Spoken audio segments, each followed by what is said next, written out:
Good evening and welcome to Championship Field here on the WAC Digital Network for interconference NCAA Division I men's soccer between the Seattle University REDHAWKS and the University of Portland Pilots. I'm Andrew Harvey alongside Arnie Klebrude. We're about set to jump into the action, but first let's meet the starting 11 for both teams. First, the 11 for the Pilots as named by head coach Nick Carlin-Voigt. In goals, Nick Campazano. The defenders, Delence Pierre, Francesco Tiozzo, Brian O'Hara, and Esteban Calvo. The midfield, Jake Arteaga, RJ Stretch, and Gio Magana Rivera. And the forwards, Jacobo Reyes, Luke Hendel, and Ray Ortiz. For the Redhawks in goals, Akili Kasim. The defenders from left to right, Josh Castrione, Nikosi Burgess, Sam Tesler, and Thomas McCoskey. The midfield, Hal Uteritz, Julian Avilagood, Declan McGlynn, Hamish Ritchie, and Burke Failing. And finally, Noe Meza, the man up top, who leads the Redhawks with 3 goals, and that is Meza over the ball as we get set to start things off. Arnie, thanks for being here. Another beautiful night for soccer in the Pacific Northwest. Yeah, no doubt. Here we go again with another difficult one for Seattle University. Just a brutal preseason schedule. Really a design by Coach Fearing and his staff to try to build their RPI strength of schedule.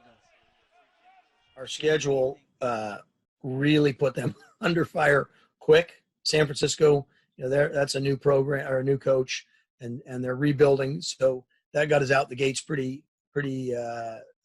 We got a shutout. I think we scored, was it 4-0 or 5-0 against San Francisco, and then the Denver game. That's a team that was in the Final Four a couple years earlier, and so that was a great test for our guys.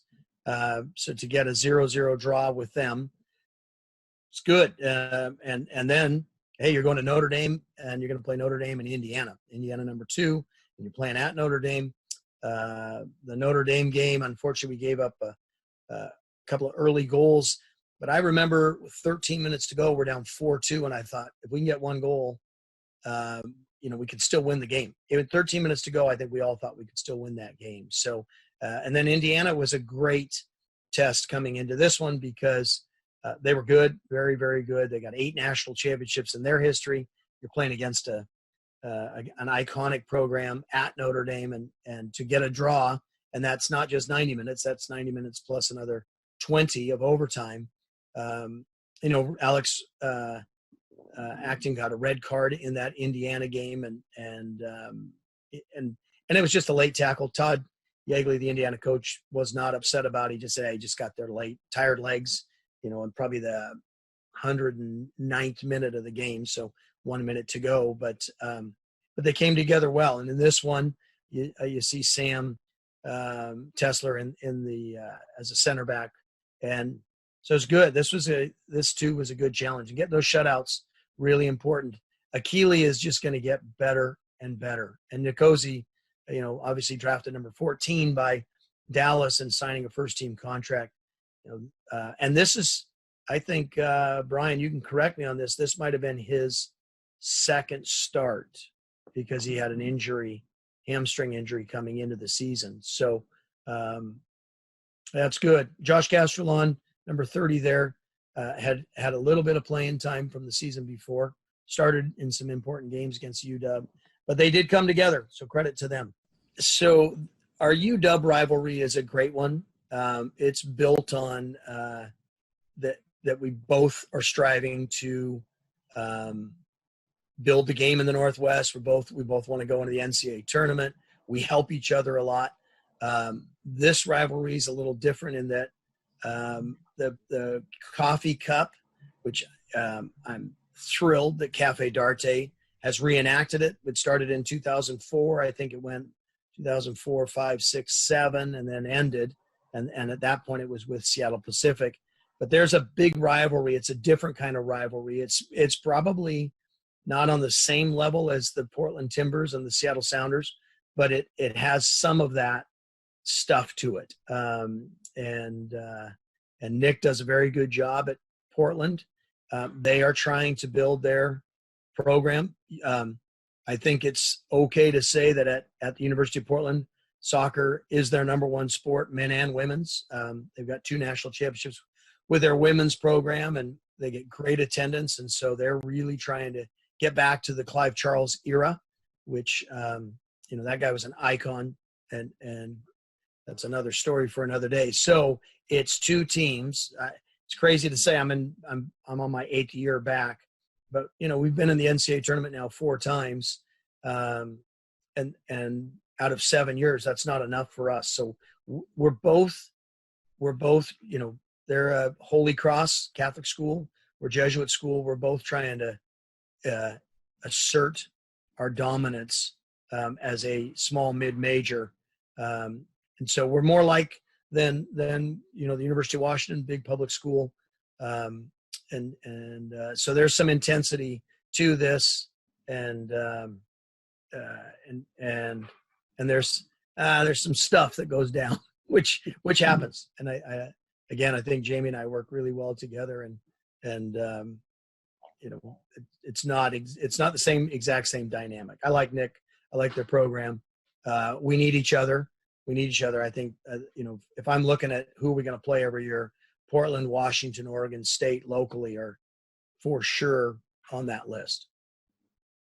Having said that, winning the Coffee Cup is an important thing.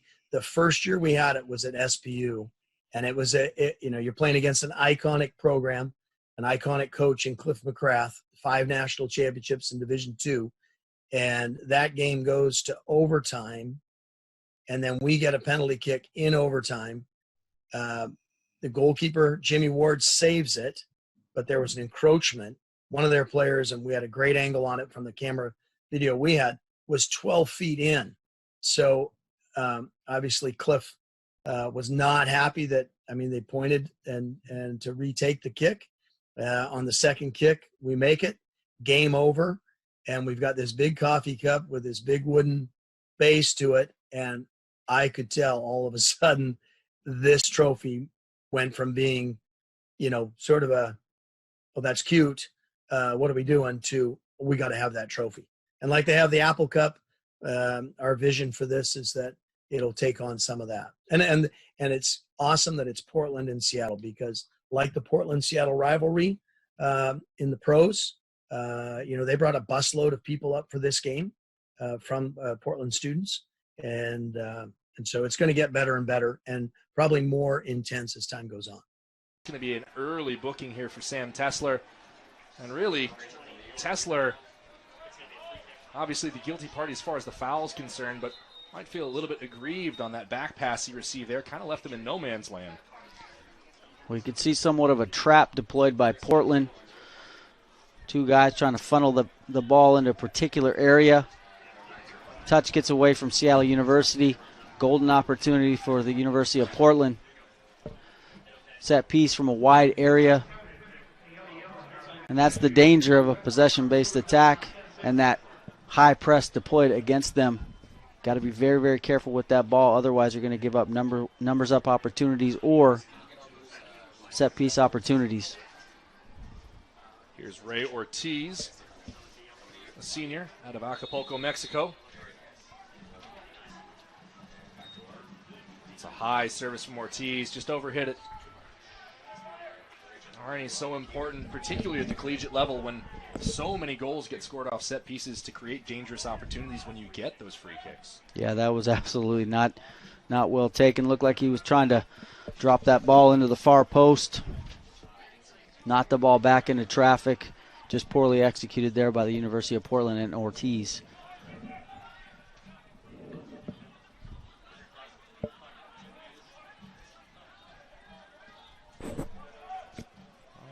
You really get the sense from Seattle University that this is a must-win. I think they kind of, let's call a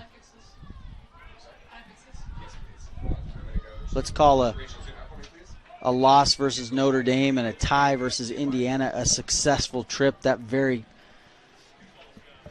could have very well been a 0-2 trip, but they were able to salvage a point, come back home, I think gain a lot of confidence by playing toe-to-toe by the number 2 team in the country. McGlynn here with the in-swinger. A lot of traffic in front of goal. That flashed off of someone's head. I think it was Richie. He's gone out for a goal kick. Yeah, Arnie, to your point there, REDHAWKS not ranked, but it's receiving votes in this week's national poll. And certainly those kind of performances against top 5 teams like Notre Dame and Indiana will get you that attention. Then you have to keep the momentum going.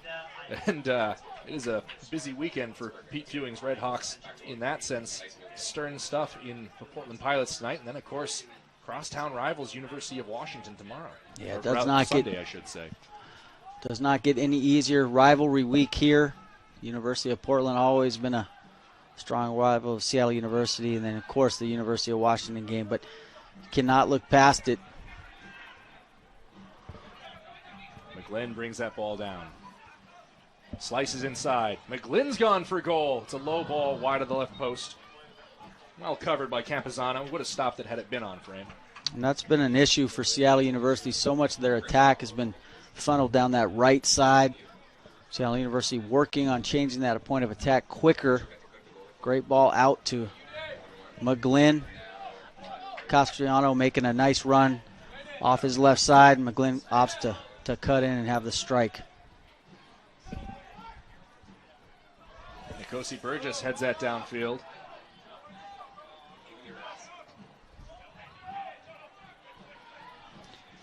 And I think Burgess is a guy that a little bit nicked up early in the season. Redshirt senior out of UConn. Certainly looks the part. Every bit of 6'4", 6'5" out there. We've been longing for him to get on the field, and he's he does not win a duel in the air. That ball comes behind Hendel. Smashed away by Seattle University.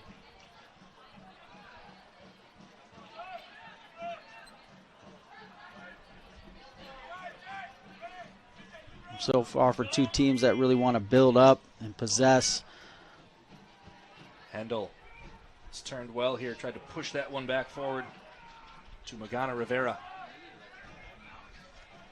I think the energy coming into the day has been enough to close down guys quicker and not leave a lot of room to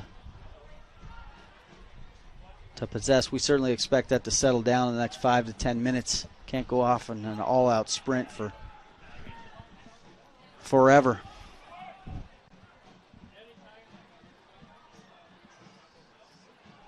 Couple of moves there.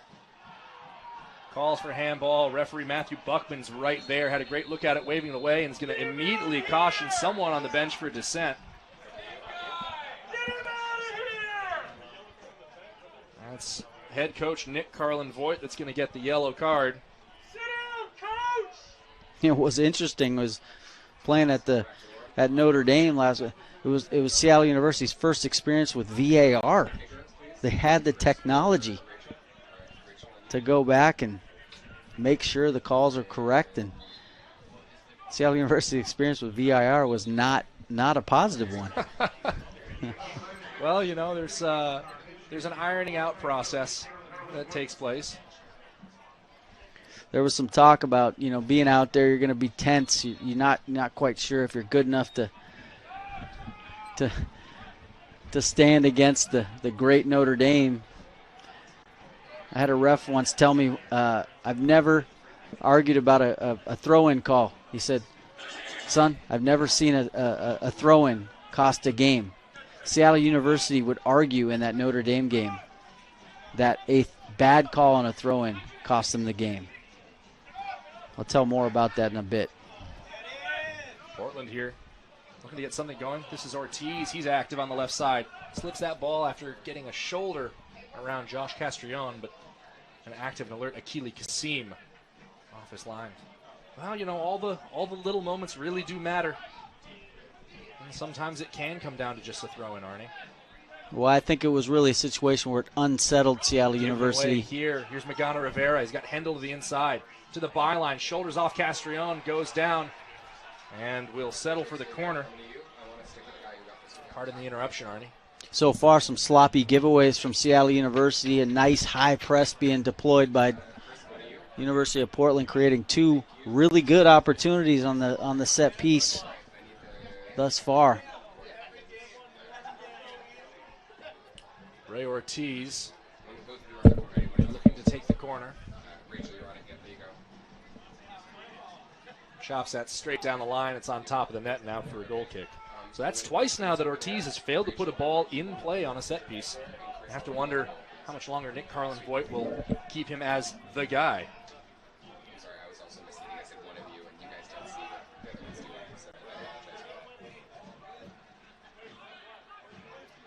Hamish Ritchie wins that back at midfield. Rattles off Noe Meza.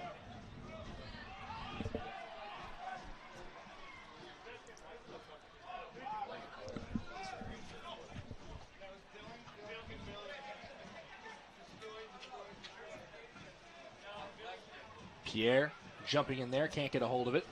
Failing, wide for McCoskey. Failing's gone down, advantage played. McCoskey closed in by 3 defenders and eventually dispossessed, courtesy of Francesco Tiozzo, the Italian center back.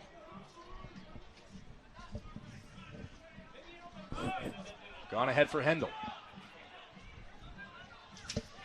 And nicked away by Nikosi Burgess.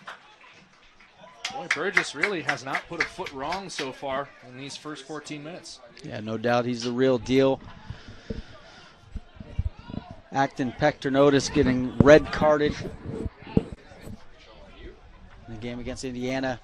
He has to sit out this one, possibly the next one, still waiting on the ruling.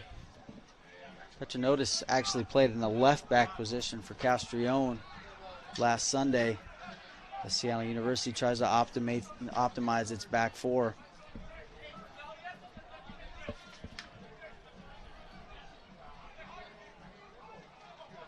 I think the question mark really is that Notre Dame game an anomaly? You know, it's 3 shutouts, and then you have 1 game with 4 goals given.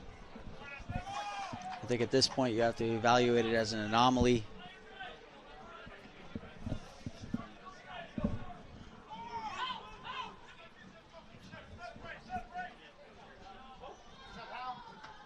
Uteritz jumps the route as that throw-in was intended for Hendel. Here's Esteban Calvo to throw in from the near side. And leave it for Ortiz. And Ortiz loomed large in the Seattle University scouting report the other day. A guy you do not want to leave one-on-one on the flank. Make sure there's ball pressure and cover anytime he receives the ball.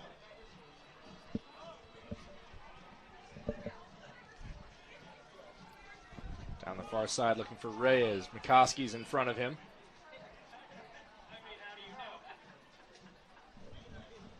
Winds up winning the throw.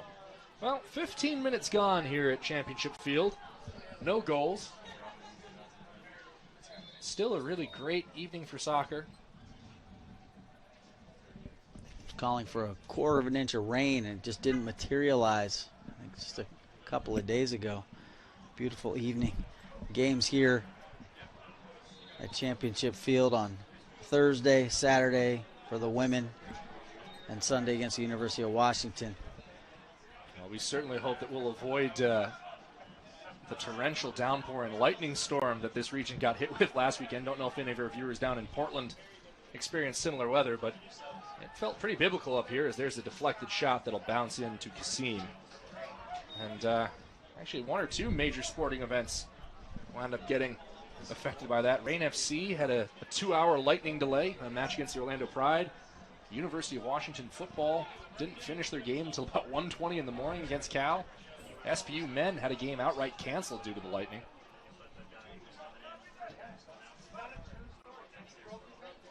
Here's Reyes. Trying to poke that through. Only comes out as far as Ortiz. Ortiz has gone for goal. Oh, some wicked action on that ball. We had a great look at that, Arnie.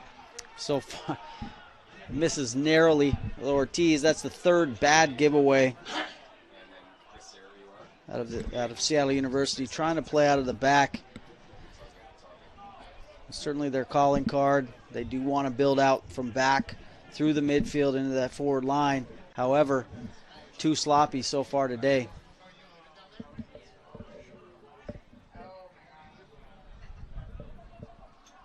Meza. Try to push that back in front for Burke Failing, who kind of underlapped him there.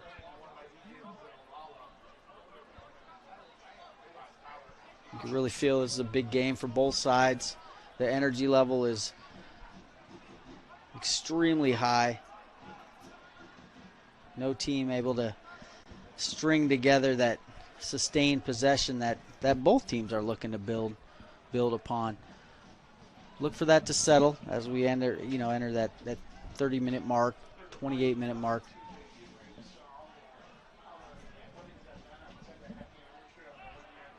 Failing's gone for goal. Caught the ball very squarely. Referee saying it took a deflection on its way through, though. 17th minute, already the fourth corner kick for Seattle U. Yeah, it's a positive for Seattle University.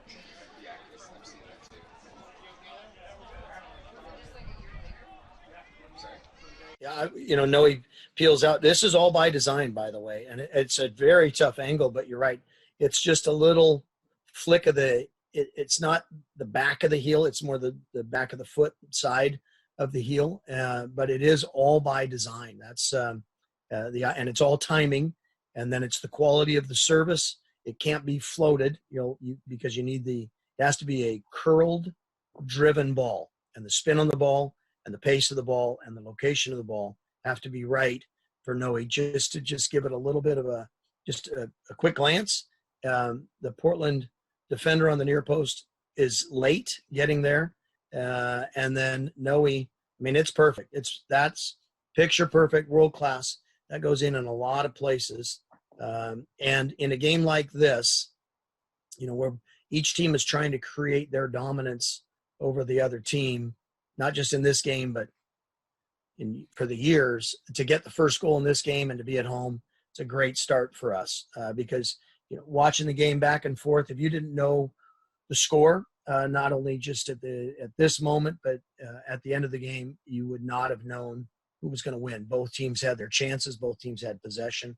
As a matter of fact, when we came back from the lightning delay, Portland was all over us, and we got a goal in transition with Harrison Kurtz, that back post that kind of killed the will of Portland. It was a little bit late in the game when that one went in, but it's so important. It's all about execution, finishing your chances, right? And that is universal, whatever level you're playing.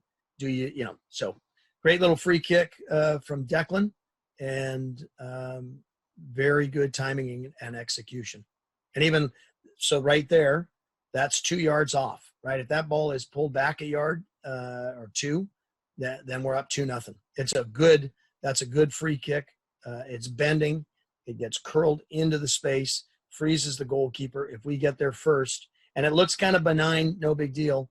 But now, if we get on the end of that and extend ourselves, diving header, now all of a sudden 2-0, and Portland's really on their heels. But it comes down to that one little bit of quality, and you hear that everywhere. You hear that from coaches all over the world.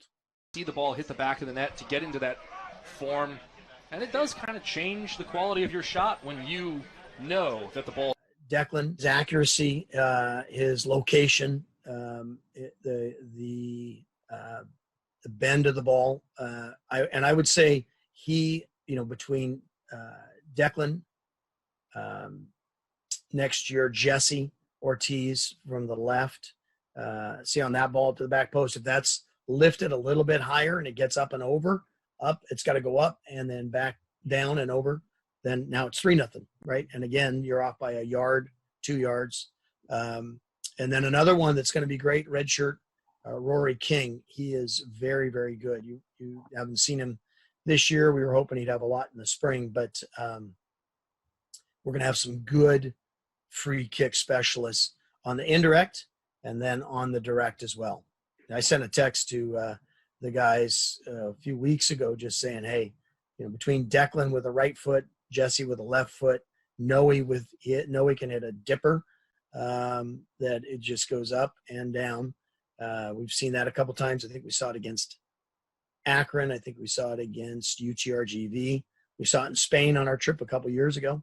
And then James Morris, we've got some guys that there's no reason why, honestly, we couldn't lead the country in free kicks. Made me nervous about this game was really, Portland's a big game in its own right, but looking past the University of Portland, if that was even thought possible years ago, to the University of Washington game on Sunday. I know that was a concern, but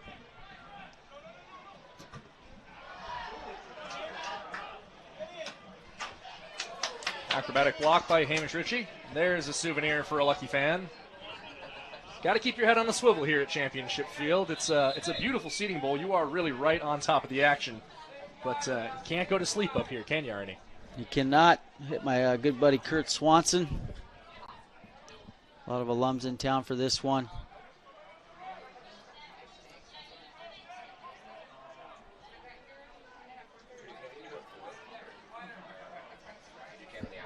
McCoskey taken down along the far sideline. It's a free kick. Really good environment out here. Certainly we love the lights, playing under the lights. We thought that 5 minutes before the game this place was empty. Now it's almost completely full. Always fills in well here, even on the midweek at Championship Field. Calvo gets it away from Uteritz in a timely fashion. Hendel looking to go over the top. Jacobo Reyes making the run.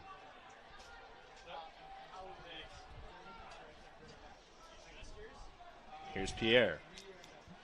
Real nice recovery there by Seattle University. Great 40-yard ball. Yep, that makes sense. Diagonal ball by University of Portland. Seattle University getting numbers back, and I know.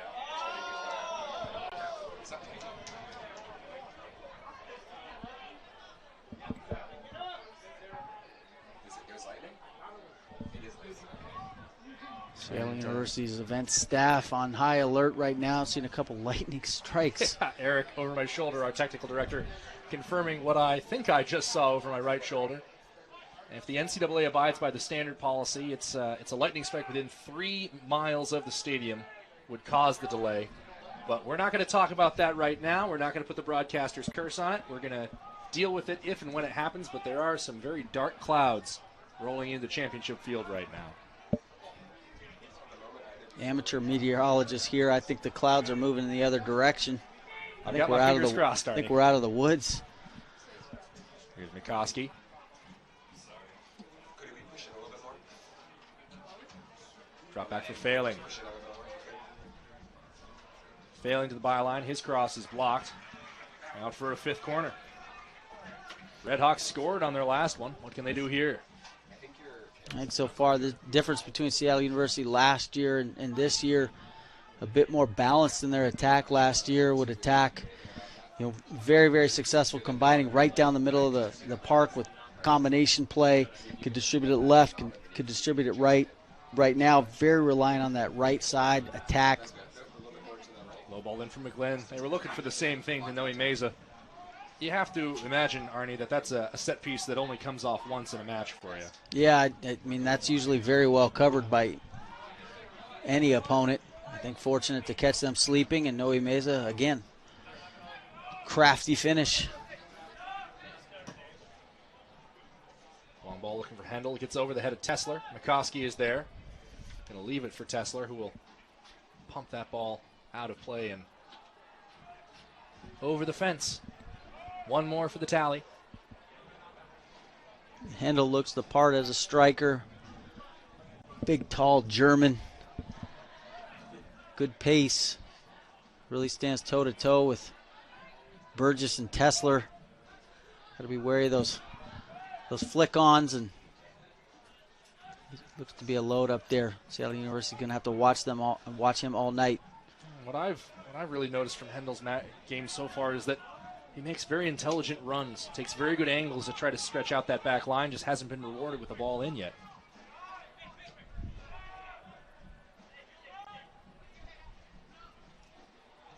Coach Fuhn was talking about the influx of talent from Germany. A lot of these guys have the opportunity, they've trained with pro clubs from their youth days, and many of these guys, the opportunity to come over here and get an education while playing at a high level is becoming more and more attractive. Failing on his left foot, parried by Campazano, still loose, and Campazano scrambles onto the rebound. Stay a bit wide for me, coming to you. Follow that. Cody. Just smashed by Campazano, going the other way. Tessler in a foot race with Hendel. Forced to keep that ball in play. Now here we go the other direction. Deft header by O'Hara to get it back to Campazano. Pretty much 2 kicks, and we've gone quite literally end to end, Arnie. It's sort of in that sort of first half. Yeah, to me, it feels like a much more balanced game. As you look at the scoreboard, though, 11 shots to Seattle University, only 3 to the University of Portland. Another giveaway there. Here's Reyes. Dropping back inside for stretch. Arteaga. Pierre. And one back by Seattle U. Seattle University's 4th giveaway coming out of the back. Absolutely committed to playing that way. Certainly need to be much cleaner in their distribution. University of Portland deploying a really aggressive press on the outside backs. Seattle University so far not able to handle it.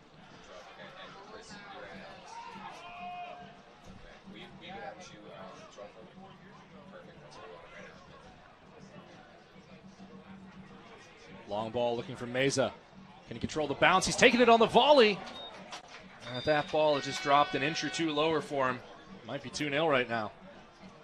If I know Noe Meza, even though that was a very difficult strike coming off of his right shoulder, ball bouncing, I'll bet you he wishes he had that back. That was a wonderful ball played forward by Tesler. Bounced up perfectly for Meza. Unfortunate not to be 2-0 for Seattle University right now. Ben Ortiz has subbed on for the University of Portland Pilots, replacing Luke Hendel. Here's O'Hara. Jumps over the sliding challenge from Avila Good. Tiazzo for Pierre on the far side. Reyes tied up by McCoskey. And Thomas McCoskey really does it all for Pete Fewing and the REDHAWKS at that right back position. He attacks, defends, crosses well. And not afraid to stick his nose into tackles where maybe he shouldn't.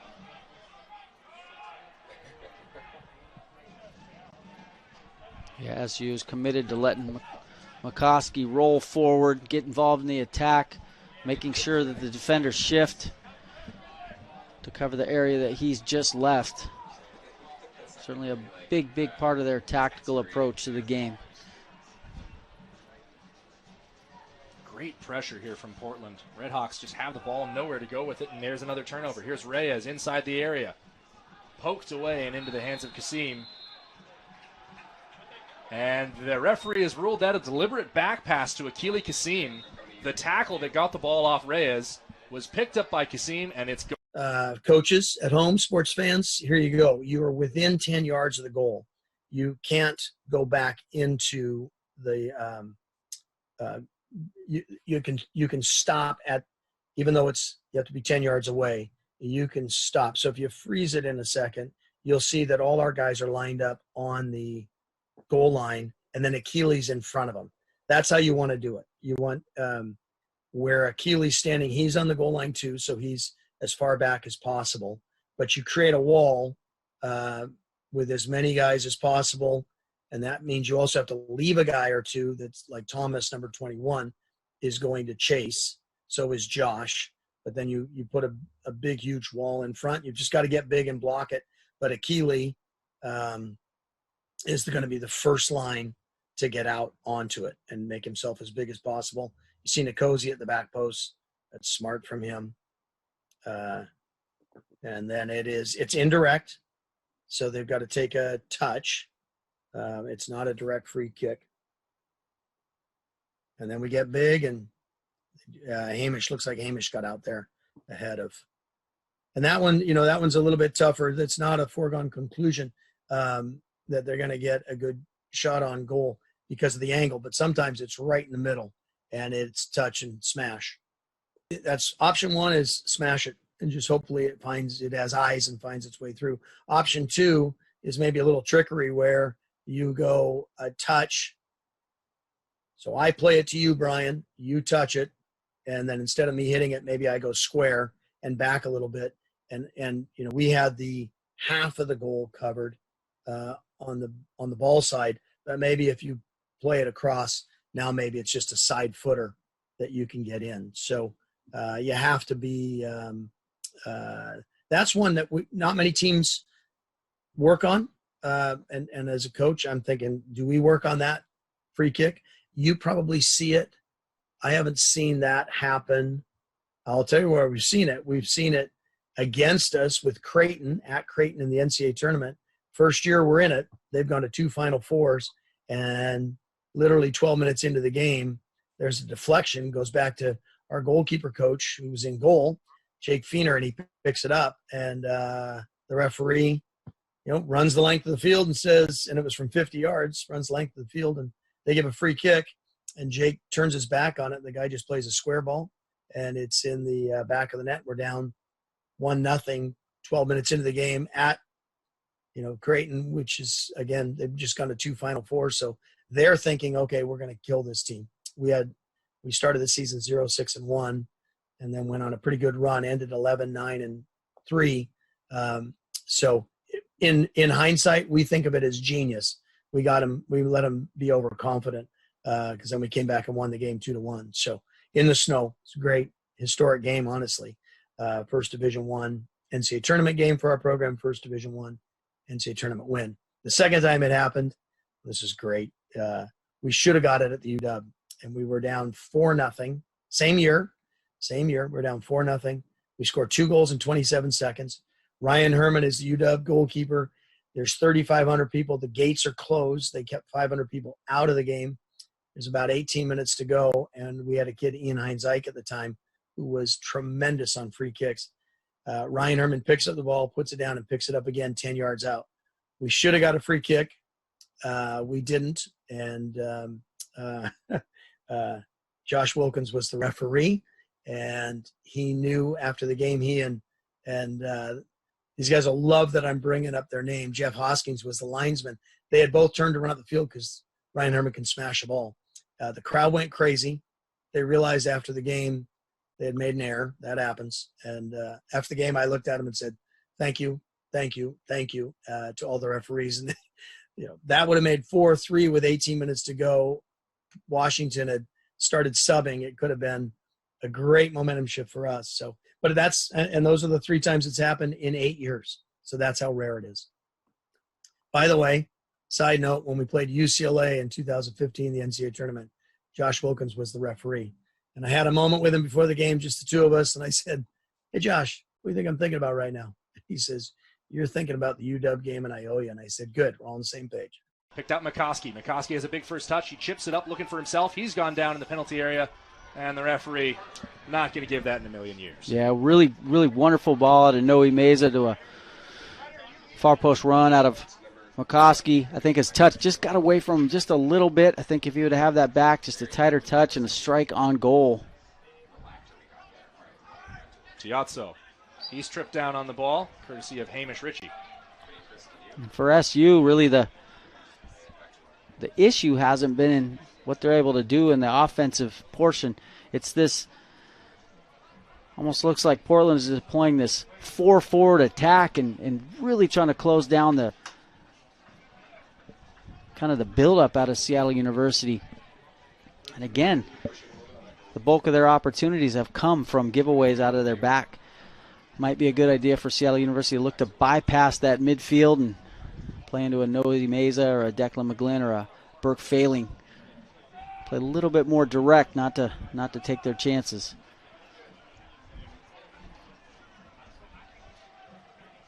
RJ Stretch trying to work it up the line. Ben Ortiz brought down there by Uteritz.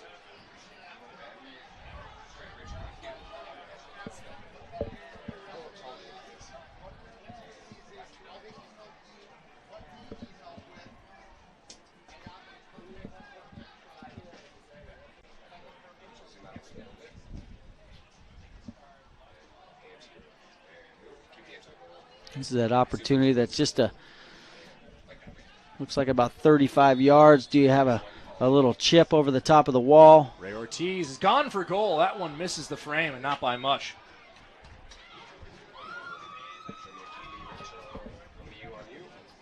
I think Achille Kassim, he's we're used to seeing these giants in the goal. Kasim certainly not that, but I got to tell you, I'm not the tallest guy in the world, but this guy, I mean, he's a lot taller than he looks, and he is one of the more athletic goalkeepers you're going to see in the nation. He's been counted upon to make at least one game-saving save. The return ball for Richie here. Shoulder challenge from his right side. He and O'Hara do battle. O'Hara's gone down, and Richie's going to see yellow for that.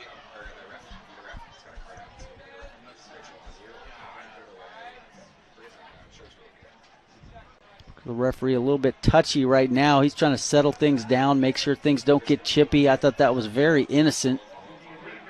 Sure, corner kick won by Seattle University, but you kind of have to match the physicality. You can't, that's we all have our styles of play, and when you're on the road, it's different. And again, this game has some different elements to it. It's a rivalry game. It's an intense game. I've said it, this is the third time now that Portland Timbers Seattle Sounders rivalry, I think, influences this game. It gets chippy quick. And they've got talent for sure. And they want to be very good. This is which is the Catholic school in the Northwest that's going to rise to the top. And with us having some NCAA tournament appearances, as you see in the banner behind the ball there, they want to be there too. So the intensity of this game is which is what makes it fun. They shouldn't be all roses for everybody. It's college soccer, and so when it gets like that, we have to keep our heads. It doesn't mean we start whacking them, because that means you've lost your head a little bit. You've got to make sure that you stay on track, but you can't let that intimidate you. Carries that ball through two challenges. Meza back for Richie. Wide for Failing.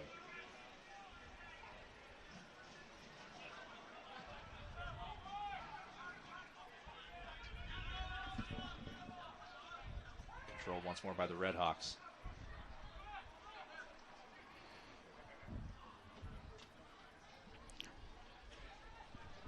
Reyes for Ray Ortiz.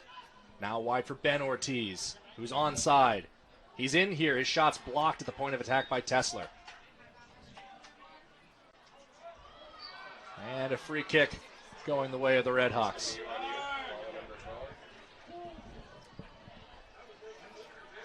Really, for me, there's that gap. There's a big gap between the kind of that offensive four for Portland and their defensive line. Seattle University, if they can break that offensive line, there is room to maneuver. Meza fighting off Tiazzo here, trying to tee himself up for the volley. Blocked by O'Hara, who did a good job to put his body on the line there. And whistle's gone for, I think, a free kick is what the referees signaled. A little bit unclear with the signal.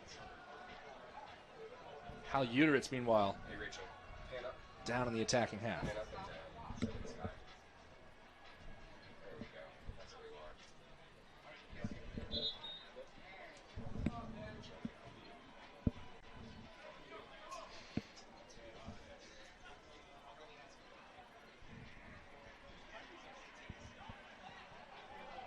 Uteritz is unhappy. He's claiming that Ray Ortiz stamped on him after he'd gotten the ball away.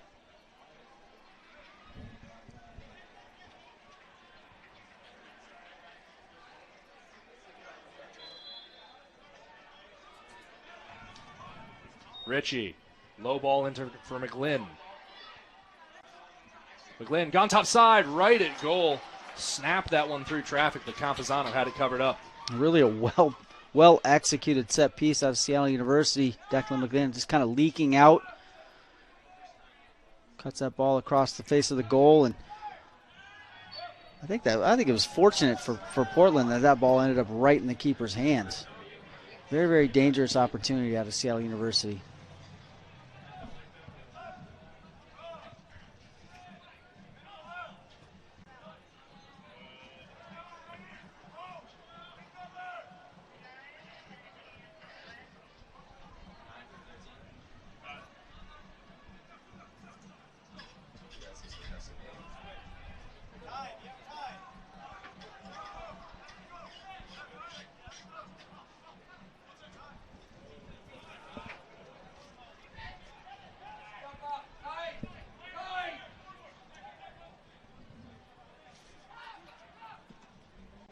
That clearance blocked on its way out. Castrillon looking to settle here. Up for Ritchie. Ritchie. Grabbed a hold of by Esteban Calvo. Ray Ortiz delaying the restart of play a little bit there.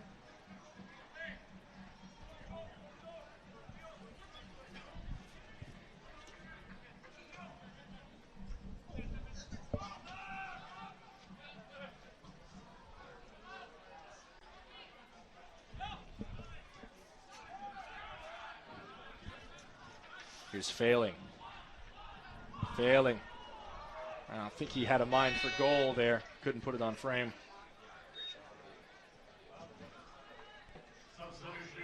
I think well played by Failing. Man with a lot of talent. Played at Memphis for a couple of years and decides to transfer to Seattle University. Had to sit out all of last year. Very, very athletic, skillful on the ball. Looks to have a big impact on the season. Already a goal in the campaign.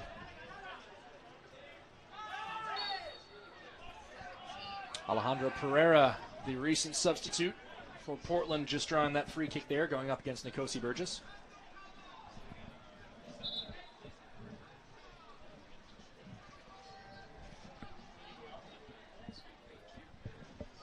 As we continue to monitor the weather, it gets darker and darker here at Seattle University. Grew up here, I don't remember. Stretch floats that ball in. Kasim off his line. Comes for it, doesn't get it, but has drawn the free kick in the process. I think that's your adage, right? If you're going to come, you got to get a piece, and he certainly did his job there. Certainly the laws, as they're enforced nowadays, a lot more friendly to goalkeepers than perhaps in your playing days, Arnie. It used to be you were basically just another player in there who had the right to use his hands. Nowadays, you see keepers usually given the benefit of the doubt if they wind up touching the ball. Yeah, and it's smart decision on the back. You know, my brother was a goalkeeper, and his fingers look like lightning bolts at this point. Countless concussions, all that. So it's I think it's a smart move by the refereeing association. Dropped in there. Comes off of O'Hara. Calls for handball, but his arms were tucked in. Here's McGlynn pushing it back wide. McCoskey gives chase to the byline. A sailing ball in and straight into the hands of Campazano.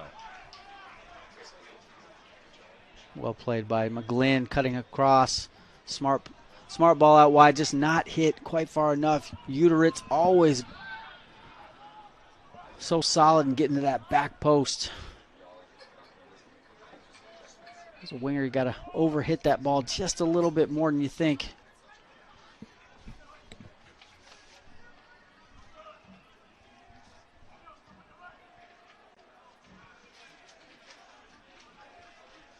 Meza gone down along the far sideline. No contact, though. Just lost the ball.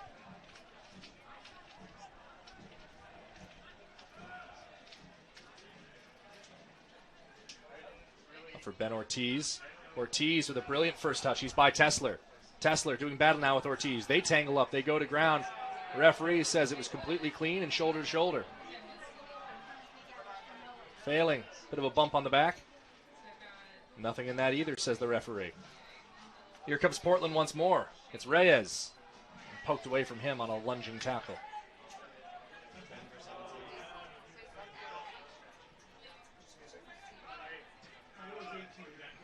RJ Stretch trying to go ahead for Pereira. Worth mentioning, RJ Stretch, kind of a familiar name for people in these parts. Sounders Academy product, and has made a couple of appearances at the USL Championship level for Sounders 2/Tacoma Defiance.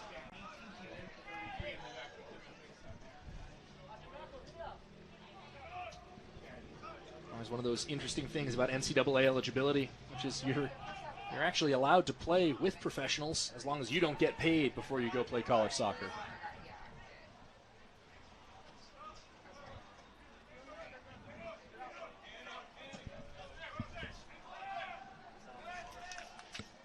Nikosi Burgess making the conservative play, just tucking that ball out of play. Meanwhile, play halted for a substitution.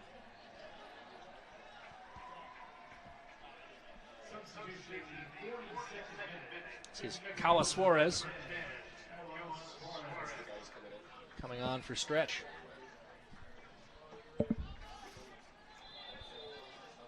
Portland teeing up the long throw. Heaved in to the head of Burgess. Came off of Pereira last.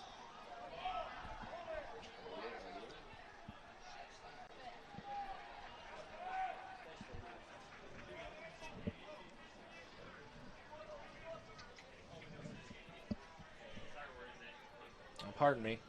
Suarez came on for Magana Rivera and not for stretch.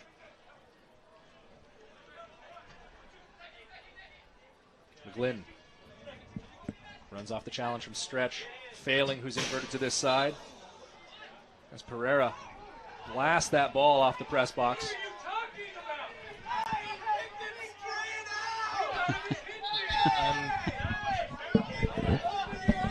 It just seemed like there was no doubt. He strikes the ball full force into the. And no Seattle U player between him and well, throw in given to the Pilots. Pereira tries to chip that through for Ben Ortiz. And collected by Kasim.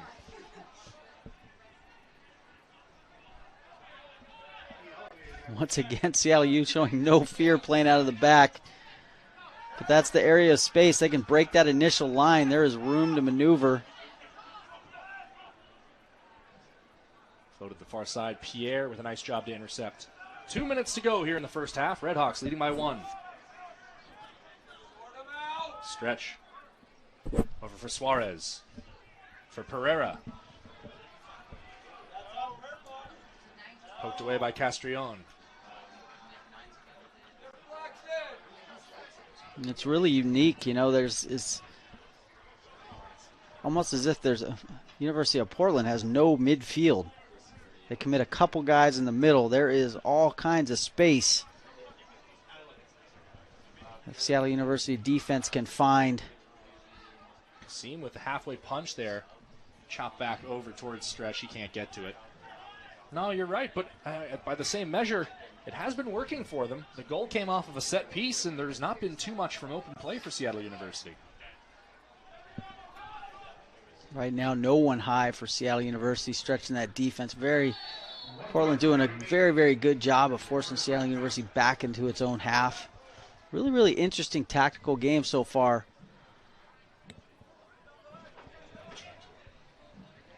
Possibly looking for Declan McGlynn to float maybe a little bit further into midfield to receive that ball a little bit deeper than he's accustomed to. Another lunging challenge onto the head of Hamish Ritchie. 30 seconds to go here. Ritchie didn't have space for the cross. He's looking to draw the quick corner. Pereira trying to turn. 19 on the clock. Failing wins it. He's brought down. Now, will the referee stop the clock here when there's only 10 seconds left? The countdown not on yet, and that will draw the stoppage. Just the stoppage. No yellow card for delaying the restart of play. Could warrant one being given there, but I don't think the referee's handed out his warning about that yet. Clock is stopped with 11 seconds, and it's McGlynn and Ritchie over the ball. Looking for Uteritz on that back post. Hopefully I'm wrong again. It goes to Noe Mays on the near post. Glenn served in. Great leaping punch from Campazano. That's going to end the first half as that ball sails out the far side. Well, swung back in, and no shot as a result. Well, RedHawks outshoot Portland 14-7 here in the first half. They lead 1-0 at the break. We'll take a break here on the WAC Digital Network and return with our halftime thoughts and the second 45 of this one. We are back here at Championship Field and on the WAC Digital Network, moments away from the start of the second half between the Seattle University RedHawks and the University of Portland Pilots. Andrew Harvey to be joined by Arnie Klebrud here in a moment. RedHawks leading 1-0 on the back of a goal by Noe Meza. The 18th minute, corner kick to the near post was flicked in beautifully by Meza for his 4th goal of the season. Nico Campazano made 3 saves for the Pilots to keep it at 1-0. 4 for Akili Kasim, but really it's been a very back-and-forth match. free-flowing game here. 4 yellow cards handed out. Sam Tessler, Hamish Ritchie in the book for Seattle University. Meanwhile, Francesco Tiozzo, the player in the book for the Pilots. And head coach Nick Carlin-Voigt also carded for dissent in that first half. We say it before every game. Just get us a shutout at halftime. We check the box. It's brought up. A common thing I'm going to say is, look, we're never going to go out and play to not lose. You can't sit on your heels, especially with pretty new back line, new goalkeeper. We're not there yet. So we're going to keep playing. We want to win the second half. But if we get the clean sheet in the second half, we're going to be happy with the final result, a 1-0 win. So defending is a priority, but it's not the only priority. We want to try to get them with a goal. And I think on this one, we talked about restarts both directions because that gets a team right back in it. So no unnecessary fouls around the edge of the box or in the defensive third. And then defensively, I thought we were pretty sharp. So it's maintaining playing the entire 90 minutes. And then I don't think we said I'd be pretending to be a genius if I said we're going to get them on the counterattack. But I know that we felt, as you see, perfect timing.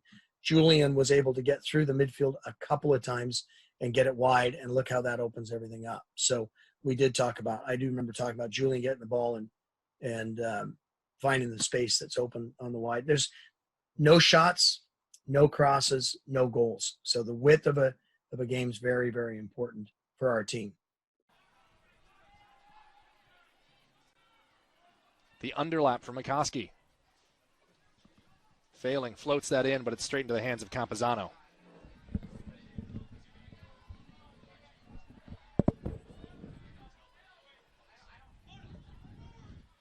Over to Reyes on the near side. Reyes has gotten the edge on McCoskey. Poked away by McCoskey. Free kick given. Referee says McCoskey tripped Reyes after he got the ball away.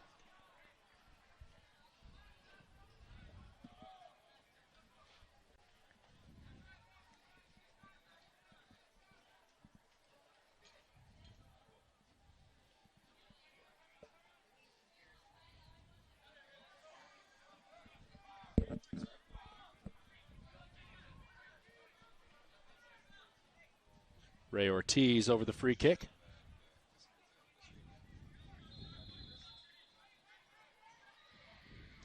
Ortiz swung to the back post and straight into the hands of Akili Kasim. Arnie, we talked in that first half about choosing to come, choosing to stay. More on that in a moment as Avila Good looking to stretch the lines. Has McGlynn to the far side. Picks him out. Failing now, making a run up the near side.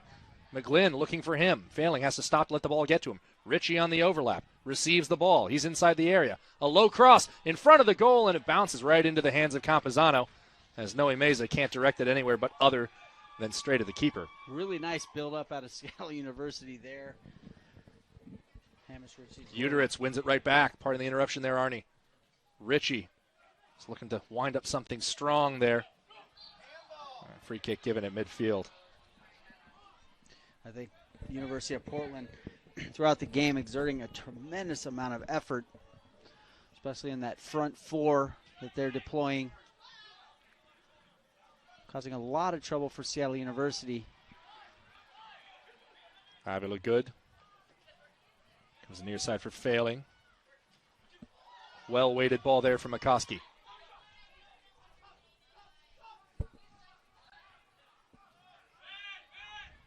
Avila Good taken down by Ben Ortiz. I think Seattle University well served to play a little bit more direct. Maybe not take as many chances coming out of that back. They certainly pride themselves in that as a program. But Portland doing a great job about taking that away. Seattle University looking to the feet of a Noe Meza, Declan McGlynn, trying to bypass that front four. Ritchie's found Failing down the line. Failing's cross coming straight into the hands of Campazano once more.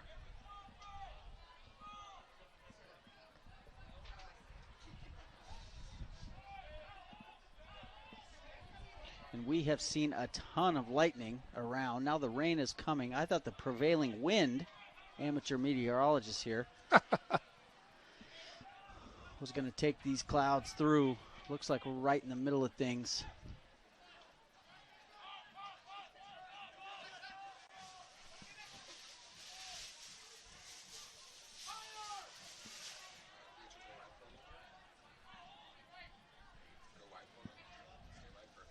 That ball finds Reyes.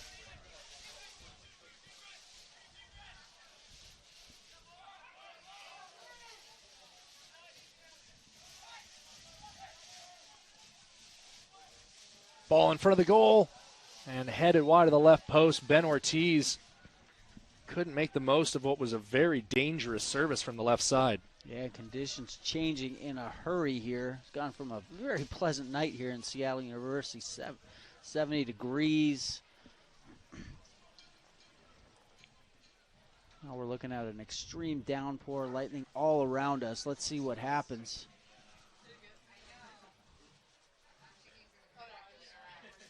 Seattle University, if they choose to go more the direct route, are going to have to do a better job of winning those knockdowns, whether they come off Seattle University's head or a Portland head. Ben Ortiz, low ball in, flicked out for a corner. Billy Colello, long time, 25-year assistant for Seattle University, always used to talk about the importance of winning those knockdowns, reading the flight of the ball, the speed of the ball. Ray Ortiz's free kick comes in, is headed clear. McGlynn, chance to settle it here. No one in support just yet. McGlynn with a clever pair of touches. He goes wide for Ritchie. An opportunity to switch to McCoskey on the near side. Meza gets it first. McCoskey. Back for Meza. Over toward Ritchie. Big first touch from Ritchie, gets away from him. And for me, Noe Meza, 25 yards out, a little bit of space with his right foot. Almost would prefer that instead of knocking that ball out wide, he has a go. Trust his abilities.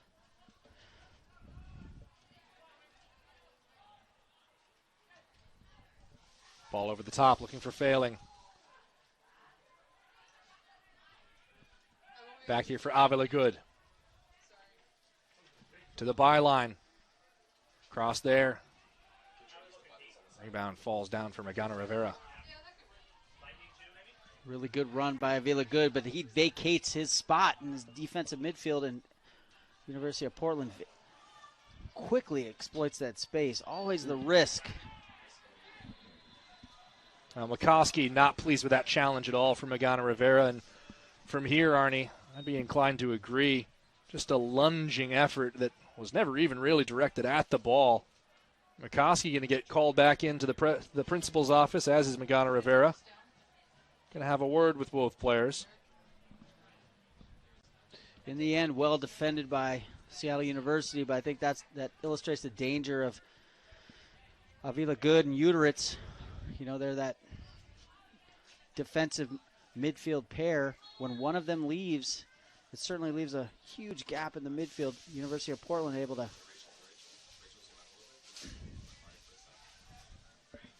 Ritchie wins that ball. Space to his right. Picked off by Tiazzo on the cross.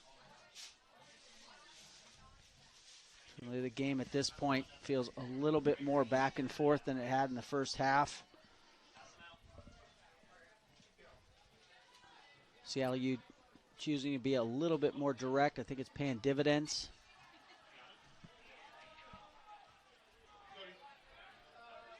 Free kick given there. You'll see this as a long ball comes in toward Kasim. He doesn't come for it. Hendel's going to get there. Another flash. That one feeling closer overhead, but still no sound of the thunder. Hendel. Magana Rivera knocked away from Ray Ortiz. Just coming back to that last free kick. You'll see referees start to do this when the tempers are flaring in a match. Just start to call every little foul. Not give the players anything to really be upset over.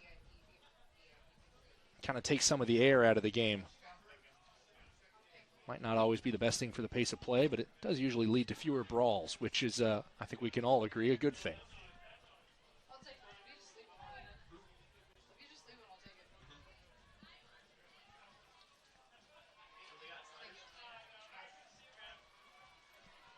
Well, as I say that, McGlynn shoulders his man off the ball. Goes ahead to Meza.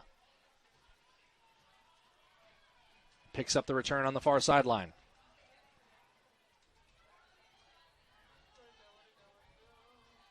Meza dropping that ball toward Ritchie. Nearly fell in at the back post for Uteritz. And that's Meza. Very, very clinical. Great first touch. Awesome. So you want to, you know, when it's raining like this, get it in the attacking half as much as you can. Take your shots because they're going to skip. Put the goalkeeper under the pressure. You can go. We like the balance of keeping possession of the ball, and then also looking long a little bit. We got, James Morris wasn't with us at this moment. He's still got the broken hand, but you got Burke failing on the right. He's got a lot of pace. Noe, Declan, if we can spring those guys. But I think you want to try to keep away from a run and gun situation. You want to control the tempo.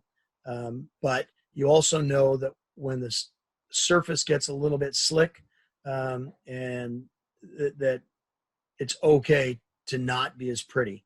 It's okay to just get rid of the ball. But if you look, I mean, our guys, in watching how we're doing it, we're moving the ball as we typically do, and which I'm proud of how we play.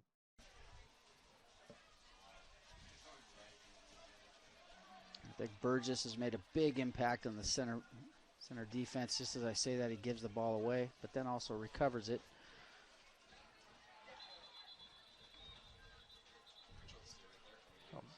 Burgess, and I think, well, not Hal Uteritz. Castrione got tangled. They both slid to recover that ball. Castrione has stayed down. The clock has stopped here at Championship Field in the 56th minute. The rain, meanwhile, continues to just beat down. And this playing surface, already so well maintained, but it gets very, very slick when it gets wet like this. Yeah, I think they water it a bit, keep the that's what they do these days. The players anymore don't like a dry surface. Really prefer, so they do water it a bit before the game and at halftime. Always the danger, though, is this field getting a bit chewed up. You get the rain early in the seasons, come late in the season, this field can really get chopped up. Castrione up and jogging off under his own power. I say a little friendly fire there. I think Burgess, as I was singing his praises, gives the ball away, and in order to recover the ball, ends up smashing into his own player.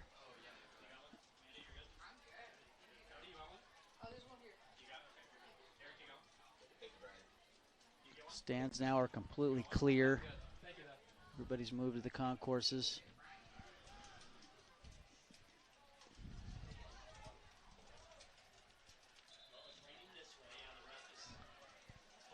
Castrione forced to go off here. Interesting that Ben Ortiz was not forced to go off in the first half after he apparently went down with a head injury and trainers came on to attend to him.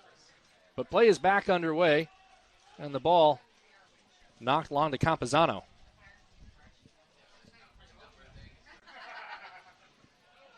Not to look a gift horse in the mouth, but the windows here in the press box at Championship Field, a little bit blurry at the moment. You probably have a better view of the action than we do.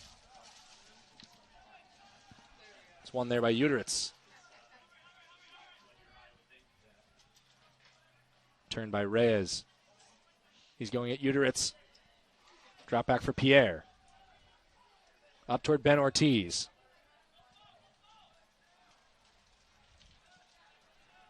Reyes. Magano Rivera plays that right off the face of Avila Good, and Avila Good comes away with it.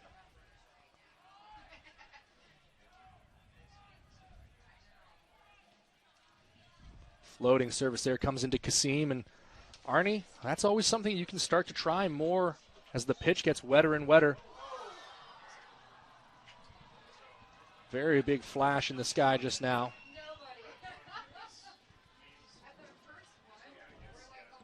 And that's going to cause the referee to check in. And there's the signal. Well, we've got ourselves a weather delay here at Championship Field. Clock is stopped here in the 57th minute, and there will be a minimum stoppage while we wait out this thunderstorm that's passing through. We'll take a break here on the WAC Digital Network, and we'll return to update you with more information when we have it available. Well, welcome back. 33-46 to play here in the second half, ever since that lightning delay took us out over, I guess, at least what feels like an hour ago, although I wasn't really watching the other clock. Seattle University leading 1-0 over the University of Portland Pilots as we're getting all of our gear back up. We'll be going single cam the rest of the game since the rain caused us to have to break down some of our field sideline equipment. That's all right. You got a great view from right here. A game like this is going to go down to the last kick of the ball. If you've got a 2-0 lead, you can, and we've got enough experience and skill, especially in our midfield, that they can dictate the play a little bit. And I'd say I'd put Thomas in there as well on that because he's second year. So getting that second goal to sort of dampen their spirits. And especially now it's turned into a very odd game because the 70-minute delay, I think we're starting again at 9 o'clock or 9:15. The crowd, most of the crowd is left. They wanted them to clear.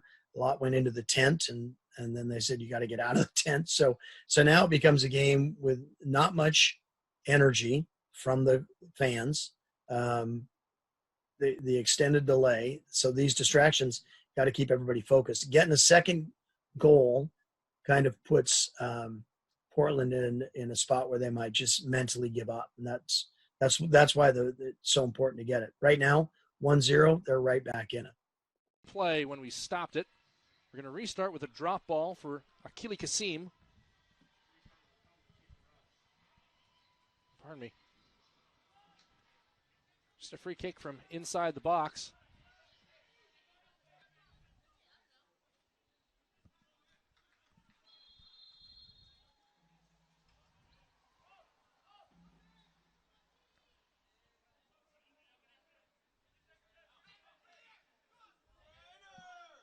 Kasim going to play it long here. And we're back underway. Welcome back.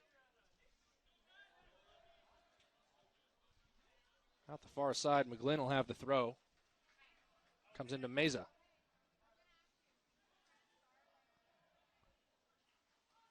Meza sprinting forward. O'Hara cuts it out.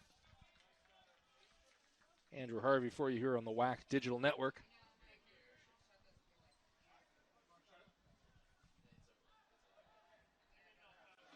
Jesse Ortiz has checked in for the REDHAWKS. Meanwhile, here come the Pilots. Magana Rivera poked off the ball there. Now it's Hamish Ritchie. Ritchie for McGlynn on the far side. McGlynn for Meza. Wanted the return. Meza claiming the ball was tapped. Referee not seeing it that way.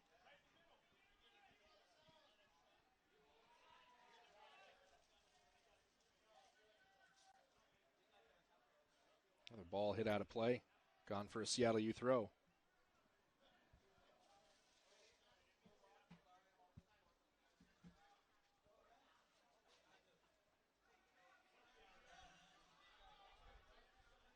Nkosi Burgess back to Kasim. You have to get the sense that this match is going to come back to who's done a better job of navigating that long stoppage in play. Who was able to get on the bike, took care of their nutrition, get the stretching right. Still a half hour plus to play.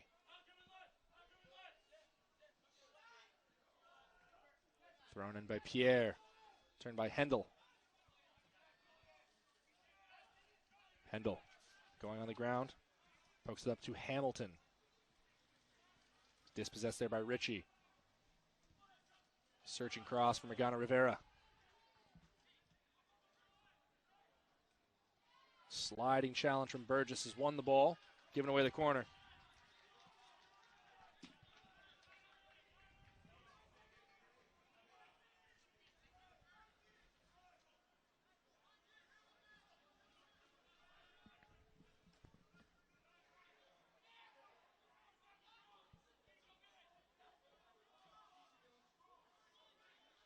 Magana Rivera for the outswinging corner.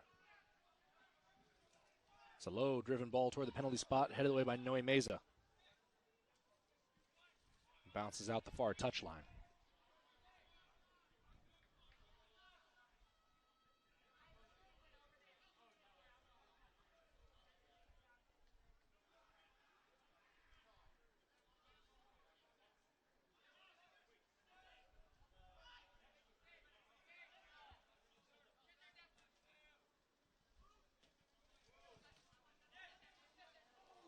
Bad challenge there from Declan McGlynn. Just a free kick given. You can see the referee nodding and telling McGlynn, look, I know you didn't mean to come in that hard on that challenge. Let's just stay on our feet for the next one. Just wet conditions. You probably might have been able to see it on your feed that after we took that delay, rain just continued to beat down here at Championship Field. That'll be a very soggy pitch the players are playing on, even with the great drainage that it has. Turned here by Hamilton. The return from Hendel goes to Magana Rivera. Calvo. Magana Rivera lifted in toward Hamilton. He's looking to turn it inside the area here. Burgess to the far touchline. Looks like it might have come off him on its way back through, but it stays in play in any event. And Burgess put it out for a corner. Oh, Arnie, just always so strange when you deal with a stoppage of this length, trying to come back, recapture your form. Right now, Portland's on the front foot. Yeah, I don't think there's a blueprint for this. Lived in Seattle my whole life. Can't remember ever having a game stopped by lightning. Kick on the way to the back post. Kasim comes for the punch, pushes it clear, falls for Ben Ortiz.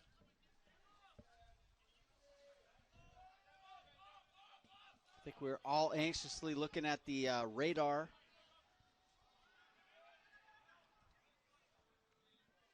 Skies seem to have cleared for right now. Worth noting that for a match to be considered official, you must play at least 70 minutes. As that stands right now, we've got 8:51 to go. I don't think there's another storm front planned to blow through, but the other thing you have to factor in is there is a curfew here at Championship Field. You can't really continue an event past 11 p.m. Here comes Portland. It's a low cross in. Touched on and then swept clear by Noe Meza. Here's Pierre.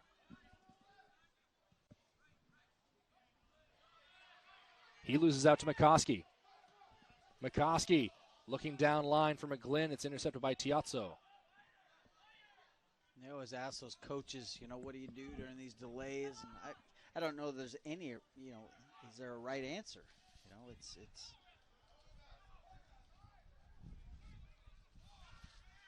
you let them look at their phones, you try to keep them focused and meditating potentially, or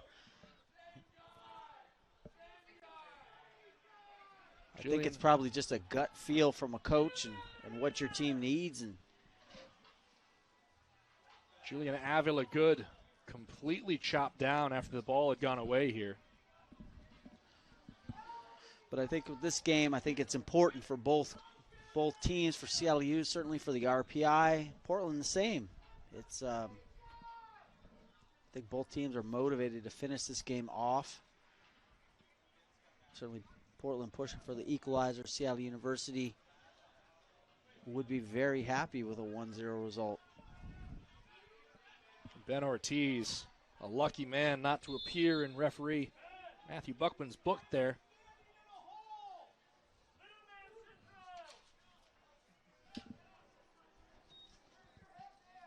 A lot of fans have left the stands. I mean, it's eerily representative of that Husky football game of just a few days ago. Hendel winning that away. Looking to get back to his right foot is Hendel. Burgess, another clearing header.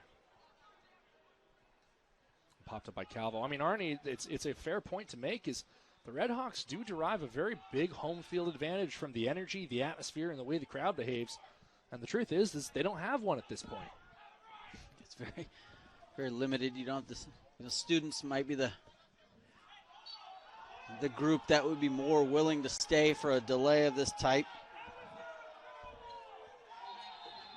Reyes going down there. Hal Uteritz just talked himself into a yellow card.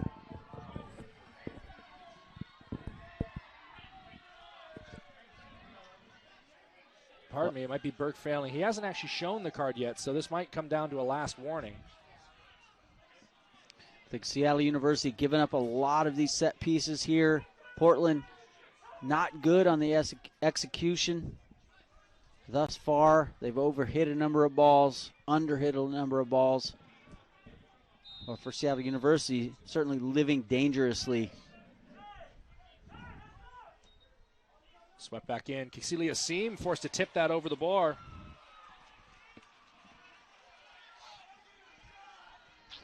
Andrew, I think you hit the nail on the head. Seattle University coming out of this delay, certainly on the back foot here. Portland coming out with a renewed sense of purpose, urgency. Free header at the back post, smashed downfield by Ritchie. Hamilton heads it forward, failing toward McGlynn.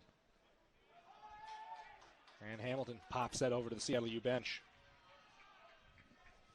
And there's periods in soccer games when you just flat out have to weather the storm. And I think that means is defenders, midfielders cannot lose their marks. Got to stay solid. McGlynn here, the turnover on the far side. You can just see Portland, at this stage in the match, not much elegance to what they're doing now. They're just winning those balls in the defensive third and sending it long. Here's McCoskey. Stood right up by Tiazzo. He and Ritchie do battle. Now here's Reyes. Stood up by Uteritz.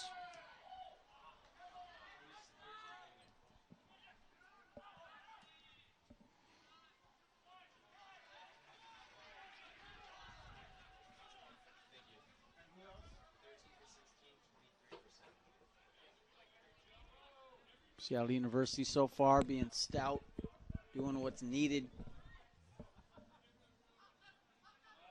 to really withstand that. Typically these kind of surges, they have a tendency to die down. Conventional wisdom is that you cannot operate at 100% effort for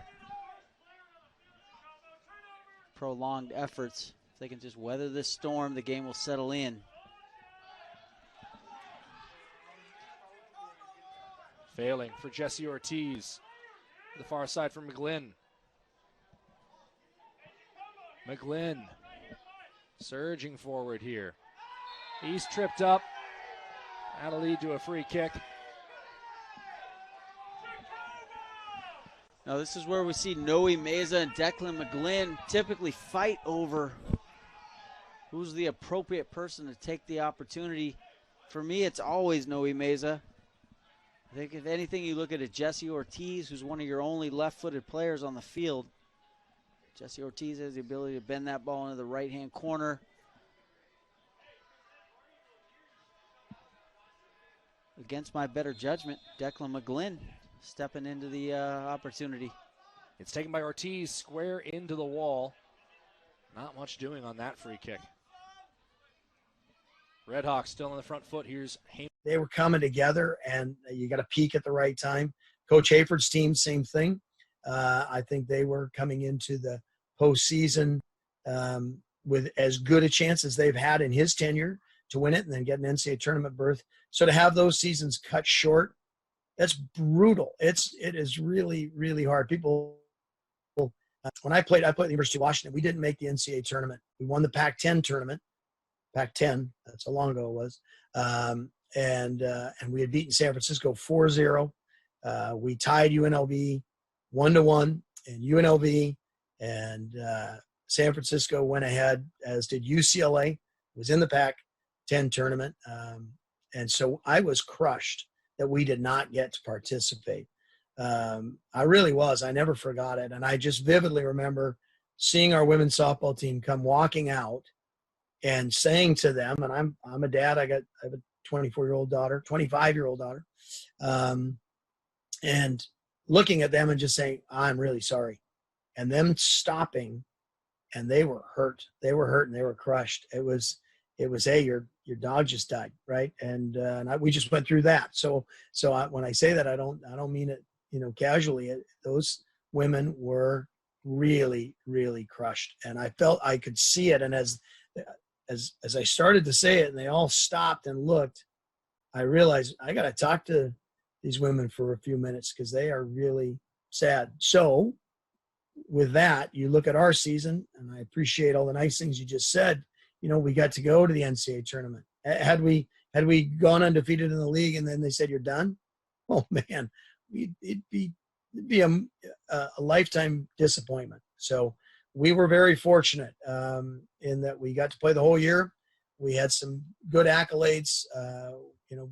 It's funny, you look at this game and I think we were 1-2-2. Is that what it was coming into this one? And we only lost the last game we lost after that was Washington. We had 2 penalty kick games, Utah Valley in the WAC final, and we won it. And then losing to Stanford in penalty kicks was hard. You want that moment back. Stanford at that moment had won 3 out of the last 4 national championships. That was their 9th penalty kick win. They were 9-0 after that. They beat Virginia Tech. We would love to have played Virginia Tech at Virginia Tech. And then they went to Clemson and they beat Clemson in penalty kicks for the 10-0 in penalty kicks. It's pretty remarkable. So lots to learn from that, honestly. So we end the season in a good spot. Now it's, come on, let's go. But the uncertainty of when we'll start or when we'll get to go again is weighing on a lot of people. Having said that, no excuse to not go out and train. And this is where the mind dictates where you head. Well, it's a challenge. It's a challenge. Everybody's dealing with it in many different genres, sports, business, churches, schools. Everybody's got their own set of issues to deal with. We have ours. I think it's hard for the players. I think I spoke to a children's magazine yesterday, and they were saying, what do we tell young kids? And I think people are really missing their teammates, the training. I broke my foot once, and the doctor said to me, hey, when you're going to go through, your metabolism is going to change because you're not going to be able to run all the time, and you're going to be clinically depressed. I remember that was in high school. And he said, in 2 weeks, you're going to be down because you're not getting the endorphins going. You're going to be a little more sluggish. And he was right. And I tell every athlete that we get, hey, in 2 weeks, you're going to have to go through a wall. Well, I think, as this has gone on and it continues to go on, and I think players are saying, hey, make it stop. I think everybody realizes how much joy they get out of playing. So guys, they're training and they're doing their work. And my carrot that I put in front of them is, what are you going to look like when we see you? What are your skills going to be like when we see you? Julius Erving used this quote forever. He said, it's the work no one sees that makes the difference. So, everybody's got to put their time in. We've subdivided the groups into about 5 different groups. We've had 5 players we've put in leadership positions for that. And they are sort of in charge of keeping an eye on their teammates. And then it's been about a week since we've reached out to the guys. And for me, my sort of biological coaching clock says I got to spend more time right now getting back in touch with everybody. So, you look and there's Josh Castrolon, and I miss him. I miss all our guys. So yesterday I went for my second walk of the day, and I walked through Loyal Heights Community Center, which has a soccer field. We do a camp there. And I purposely walked through it because a bunch of people were training. And I stopped and at a safe distance talked to about 3 different groups, people in groups of 2 and 3, some with their parents, and a lot of them been to our camp. It's our neighborhood. So, everybody's missing each other. But you got to stay focused. I mean, season is, we hope, knock on wood, is going to come, and we have to be prepared for it. So we got to get ready for next season, but we were fortunate to get what we did. And I think having lost at Stanford in penalty kicks, even though we lost 9 guys from this team, and some very significant leaders, some guys with grit, obviously talent. And so we have to regroup, but I think this season was a eye opener for some of our guys that we can go further. Just hyper. No composure from either team. Just really just a Sliding challenge there from Kurtz has won the ball cleanly.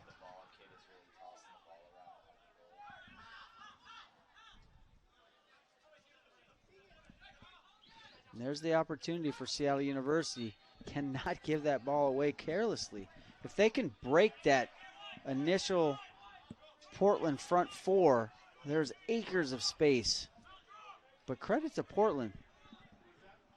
Phenomenal amount of energy.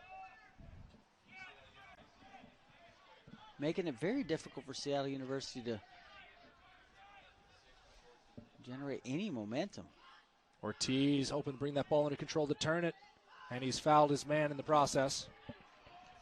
REDHAWKS have hardly been out of their own half since we restarted play.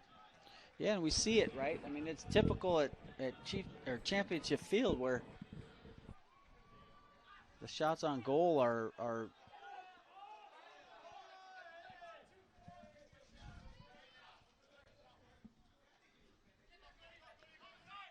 far outweighted. However, Portland has really closed that gap here in the second half. The energy is just staggering. Magana Rivera cleaned out by Uteritz. Kurtz has it. Has an option to his left. Comes inside to McGlynn, who's moved into the center. Back wide for Kurtz. Kurtz, his cross blocked out for a corner. And that's nicely done. Little combination play coming through that left half of the field. Speed of play is going to be important with a team that is pressing. Last year in Seattle University's final game against San Jose State, you could not believe. You thought that their energy level would run down. Portland's got the similar feel right now. Flicked into the near post, smashed away back up toward the halfway line. It'll be controlled by Avila Good. Floated ball over the top, gone out for a throw-in.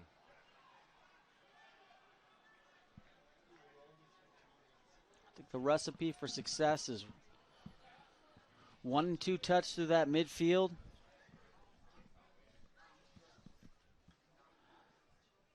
Looking to exploit the acres of space that exists between the 30 and 30 that Portland is leaving vulnerable. Seattle University has not yet taken advantage here in the second half. 75 minutes played. Here's McGlynn up the left side. Defended by Calvo. For Ortiz. Ortiz to the byline. Gets the corner. Hard running from Jesse Ortiz. And Ortiz, a big-time recruit for Seattle University, Houston Dynamo product. Absolutely could have gone professional. Wanted to get his college degree and chooses Seattle University. Played short. Top of the box. The cross gets blocked by a charging Hamilton. Avila Good. Uteritz does enough to turn there. Can't control the second touch. This one might fall in for Hamilton here. McCoskey gets to it first. Clears the ball away. Portland still on the break. Hamilton down as if he's been struck by lightning. And another free kick given along the far side to Portland.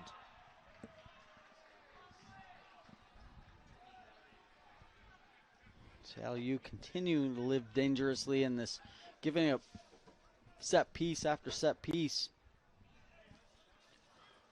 from wide areas. Asking a lot of Akili Hassim. Referee has called for the clock to stop here. Pete Fewing would like a word. And I think it's because one of the substitutes along the far side, the backup goalkeeper, is not wearing a penny. Yeah, there it is. He goes to put it on right now. Technically an infraction. Nothing that you really penalize, but you do have to get that sorted.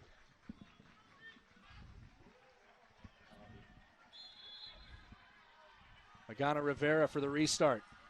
Swung to the back post. Headed back across the face of goal. Still loose and popped clear by the REDHAWKS. Hamilton on the ground, keeps it near side to Pereira. It's gone out, and they signal for a Portland throw.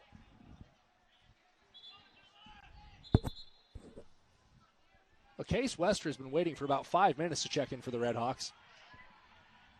Now has some company over there at midfield in the form of a Portland Pilots player. Tiozzo, square for O'Hara. Pushes the far side for Calvo. Calvo gone down after the touch has gone away. Free kick given.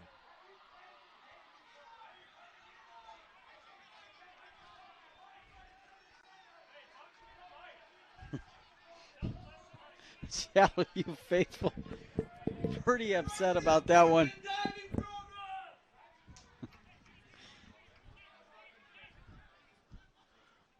Always a very vocal crowd here at Championship Field, regardless of the size of the crowd. Magana Rivera for the restart. It's a low ball toward the top of the 18, headed away by Hamish Ritchie. Pereira gives chase, as does Ritchie. Pereira gone down, nothing given by the referee. It's a REDHAWKS throw-in, and that will lead to the substitution. Case Wester going to check in here for Seattle U.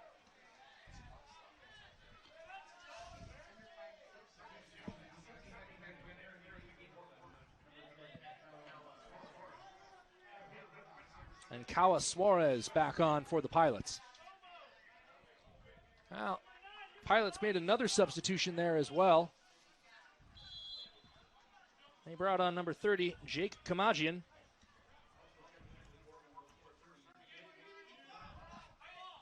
Certainly a potential little white flag waved by Coach Fewing. Taking out Hamish Ritchie for a defender in Case Westra.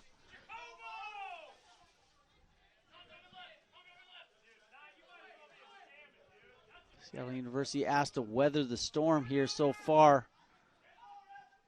So far up to the task. Another risky near giveaway there. REDHAWKS playing on thin margins. Advantage played by the referee. And two players slide into each other as the ball's gone away. Free kick given back across midfield. And a very upset Cody Buchanan back on his feet. Well said, Andrew. It was playing on the edge, no question about it. However, that one and two touch passing to break themselves free from the defense to the midfield really was the calling card there. More of that will be desired from Seattle University.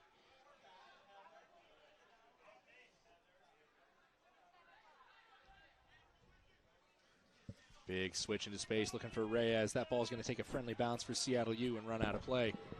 80 minutes gone here at Championship Field. REDHAWKS still on top, 1-0 over the University of Portland Pilots.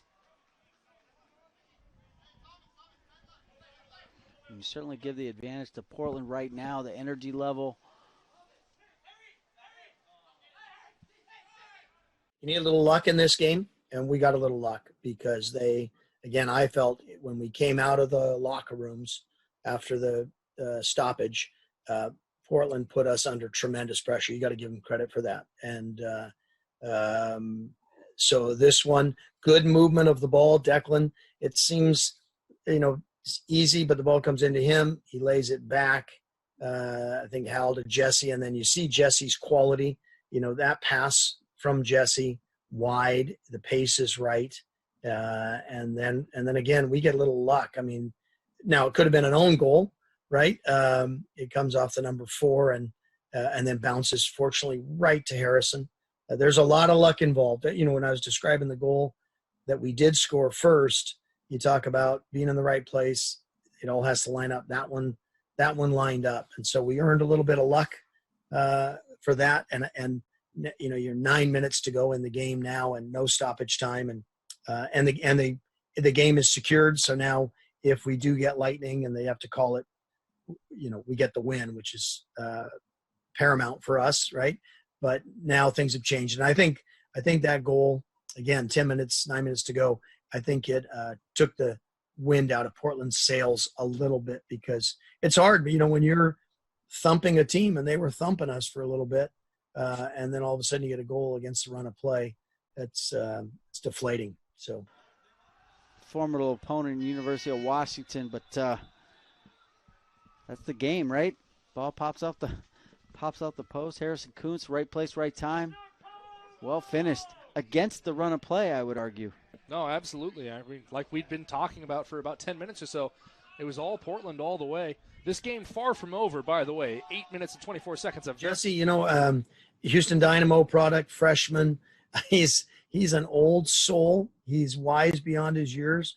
When I went out and saw him play in Houston, I just went and watched their team play. It's a great combination right there. Didn't pay off good defending from Portland, but I like our composure and combinations inside the box.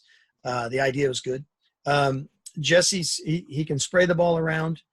He's dangerous. The free kick he scored against LMU. I hope to see a lot more of that in his next 3 years. He's savvy. He's got a really good soccer IQ. He may be looking one direction only because he's trying to get a shift in the defense and he wants to go back the other direction. So, and he's a terrific leader. He's got a really good sense of humor. Terrific young man. He's a lot of fun. The guys really like him, but again, he's an old soul. I mean, give you an example. I had to leave. I went and watched 2 games there, but I had to leave the second game before it ended. There was a broken arm. Ambulance came. I was going to have to leave right at the end of right at the end of the game. But so I left and I text Jesse from the, it's great these people stayed, by the way, this long. And I text Jesse and he called me, and at the end of the call, he said, "Hey coach, this is an 18-year-old kid." He said, "Would you text me when you get home? I want to make sure you get home safe." And I thought, I said to him, "How old are you again?" I mean, I hate to say it, I might not have thought of that. So at my age, so yeah, he's a good leader, very serious competitor, wants to be a pro, wants to be an engineer, wants to do good things in the world, and yeah, very proud of him. I think he could be a captain for us, and he could be the best. He's got to be very, very fit. If he is, then his skills he can control a game. Even as a freshman, he could. So it's funny, before the LMU game, I said to him, "Hey, can you do me a favor?" And he said, "Yeah." I said, "Score a goal. I need you to score a goal today." And I hadn't said that to him all year. Maybe that's my fault, so he put it in the back of the net, which is great. Applying enough pressure to bring that opportunity just wide. Reyes will head off to bring Hendel back on. Hendel dropped all the way back to midfield. He's been playing as pretty much the 9 all match long. He's been showing a lot of latitude, I guess you might say, from head coach Nick Carlin-Voigt to drop back and get in possession. I have to wonder if he might have just been given the green light to play wherever the heck he feels like for the next couple minutes. 5.5 to play here at Championship Field. REDHAWKS leading 2-0. Yeah, Hendel for me looks the part. He's big, strong, fast. Surprising to me that he comes off the field at all for the Portland Pilots.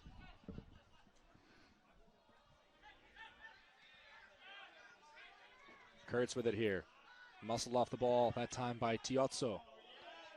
Crunching challenge there from Avila Good. Yeah, he's taking a bit of a bad knock on that one too. Avila Good wearing those tiny shin guards, It's kind of in vogue for some of the players, but that's one of the opportunities. They went shin to shin there. Hopefully both players are okay.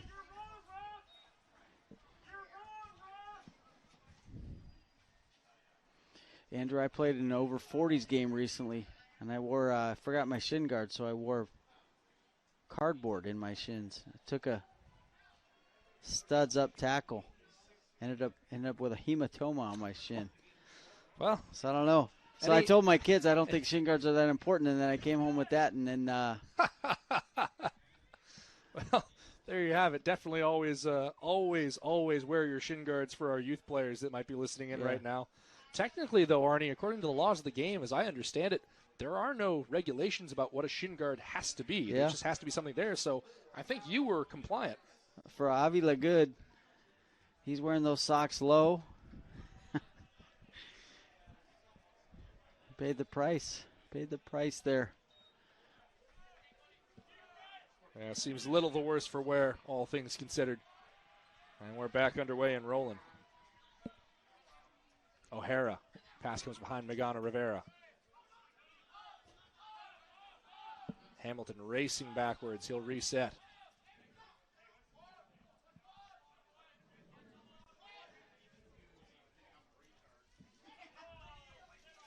And it'll skitter out of play along the near side.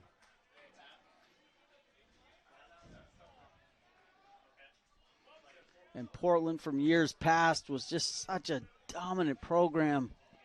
Guys like Nate Jakwa, you know, through the 90s. I mean, you're talking about an environment. We played down there, Andrew, probably 92, and it was far beyond any collegiate environment you'd ever have seen. Packed house. Just people were just flat out mean down there. And,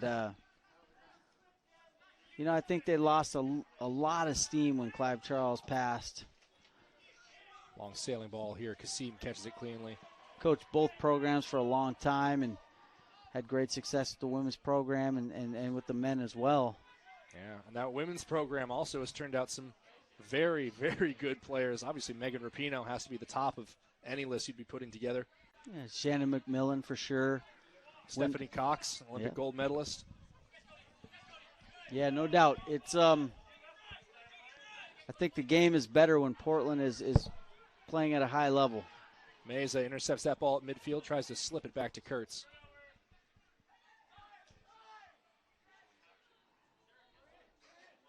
Hamish, Ritchie dispossessed there by O'Hara.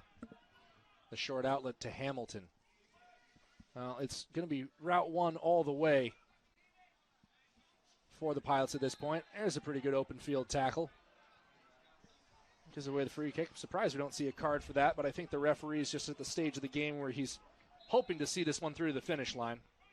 I think you feel a little bit better for Seattle U when teams are playing route one, when Burgess is back there. Just commanding presence in the air. Very, very difficult for any forward to be able to win possession. Portland for me is an iconic program. They always have been. Clive Charles, you know, Casey Keller played there. Wade Weber. There's a long list of guys that played there that put that program on the map.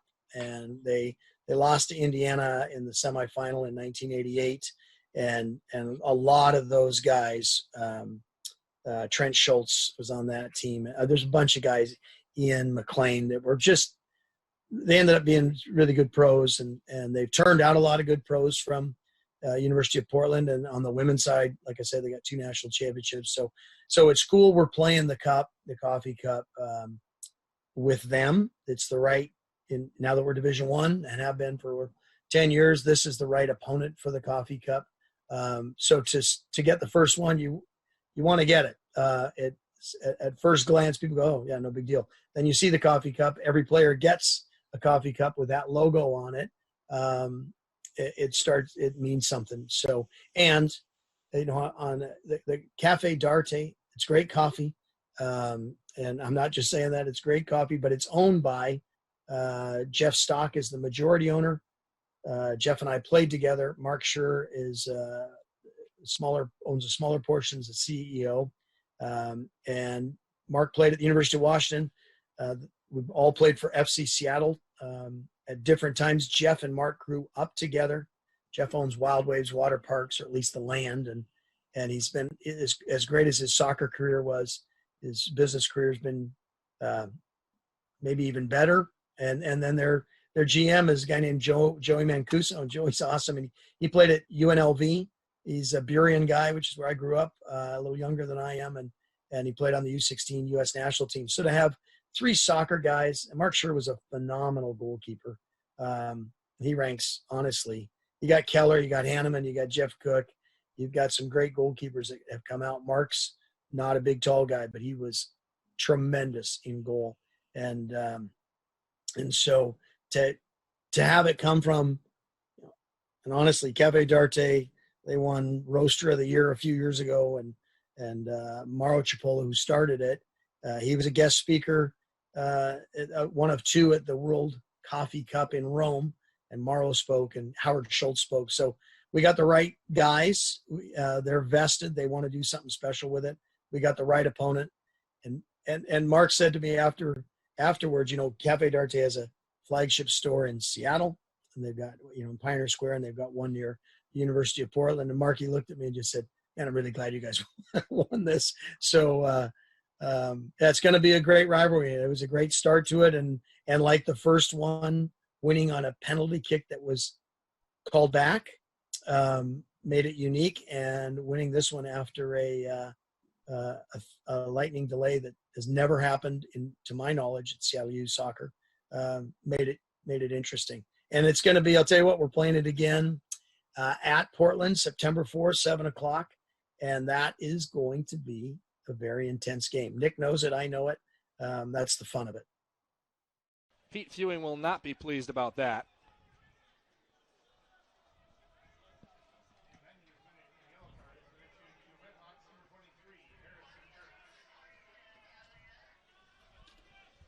Now it's just a matter of getting these two teams off the field when the whistle goes in 26 seconds without there being another flare-up. And you can see the staff members talking about how to accomplish exactly that. Ben Ortiz has just grabbed his unmentionables in front of the Seattle University fans here. That's worth noting. Those are all my guys. Just been over at Nate's Chicken and Waffles, riding out the storm. I don't think they mean any ill will. Certainly have a lot of pride in the Seattle University program. Happy to be here. Load a ball into the hands of Kasili Assim. He's going to go down here. 10 seconds left. Countdown is on.